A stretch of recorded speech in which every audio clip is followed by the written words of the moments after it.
بسم اللہ من الشیطان الرجیم، بسم اللہ الرحمن الرحیم۔ جنابت کی حالت میں زیر ناف بال کاٹ سکتے ہیں یا نہیں؟ تو یہ ہے کہ جنابت کی حالت میں آپ زیر ناف بال کاٹ سکتے ہیں، کوئی مسئلہ نہیں ہے۔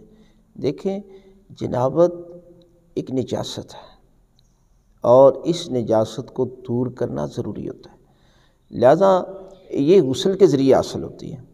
اور زیر ناف بال بھی ایک طرح سے نجاست ہے۔ آپ کہیں گے وہ نجاست کیسے؟ نجاست یہ سمجھ لیں کہ کچھ نجاست ظاہری ہوتی ہیں، کچھ نجاست باطنی ہوتی ہیں۔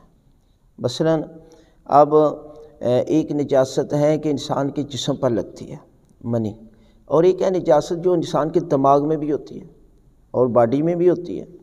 مثلا دیکھیں حدیث میں ہے کہ 40 دن تک جو شخص زیر ناف بال کاٹتا نہیں ہے اس کی نماز قبول نہیں ہے۔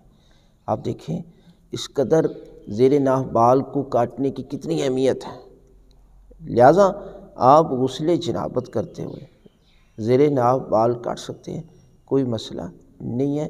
لہذا 8 صورت میں 40 دن تو میں نے ایک حد بتائی گئی ہے، اس سے پہلے آپ جتنا اس کو کاٹیں گے نا، اتنا ہی انسان کی روحانیت میں اور جسمانی صحت ہوگی۔ لہذا اللہ کے رسول کے بتائے ہوئے شریعت پر آپ عمل کریں گے تو یقیناً یہ عمل آپ کے لیے اور آپ کے گھر کے لیے رحمت بنے گا۔